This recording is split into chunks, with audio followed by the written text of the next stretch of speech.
Today we're going to be doing the touchscreen overlay install for the NISK SKU. For this, we're going to be taking apart the display from the vehicle and adding in this touchscreen pane here. So our first step will be removing all the screws around here. It's going to be these two here. We're going to have two on the bottom, two more on the other side, and two on top. Alright, so now that we've got all those removed, we can go ahead and take this off.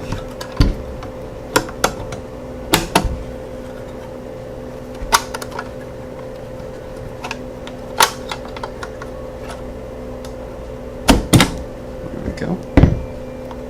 And now that we've got the display removed, we've also got the four taken off on top and bottom. So we can remove this now, and we'll put this to the side. Alright, so now that we have the display with the back taken off, we can go ahead and use a pry tool to pop off the top here. So we're going to try to get right in between those. And you'll see these two clips came loose. And then we can pull it off. There are two more clips on the top as well here on the other side, so you might have to pull all of those off. And then as you can see here, we've got the display separate from this panel that was here. And then the next step will be putting this on top, and we're going to need to peel off both sides, the protective layer, and then we'll set this into place right on top there.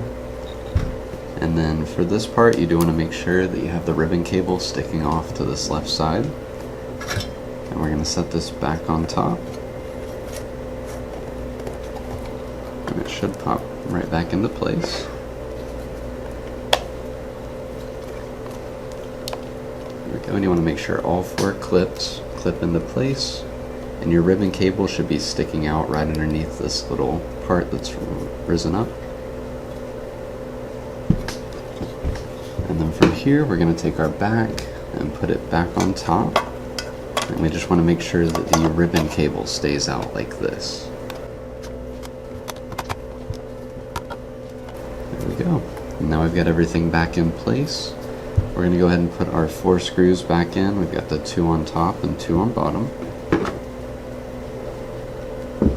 And now that we've got all four screws in, the two on top and two on bottom, we can set this back into place now.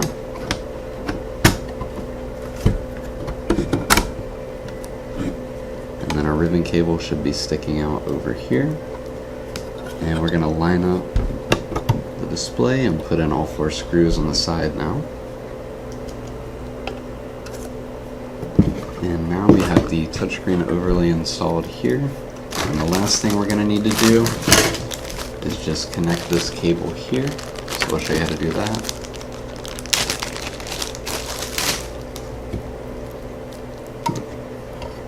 So we've got our display here with the ribbon cable. And we've got this harness here that's connected to our VAUX. So you're going to follow this wire here, and this clip will actually hold the ribbon cable. So we're going to insert that in, and we want to make sure that it's facing these silver pins, with the silver pins on the back of the ribbon cable. And once you have the ribbon cable inserted, you're going to push down on the top part, and it should clip into place fully. And then once we have this installed in the car, we'll plug the VAUX here into the VLine. Next, we have our VAUX cable here. This is if you have the touchscreen overlay. If you don't have the touchscreen overlay, you won't be installing this. And we're just going to run the VAUX over towards the AC vent area.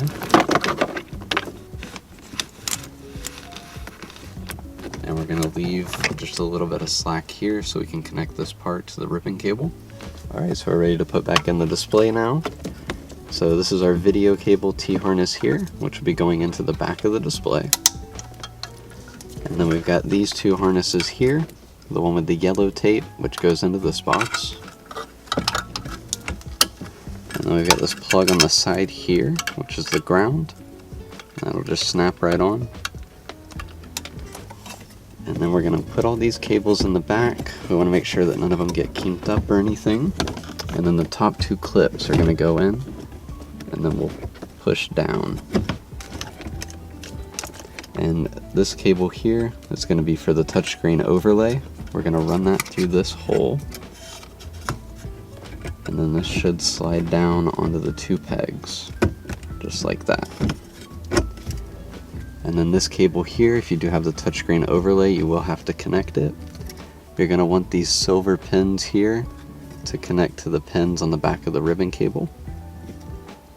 So orient it that way, and once it's slid into place, you're just going to push down on the connector, and it should be locked in. And then we're just going to push the little bit of slack that we have towards the back, and now we'll move on to the radio.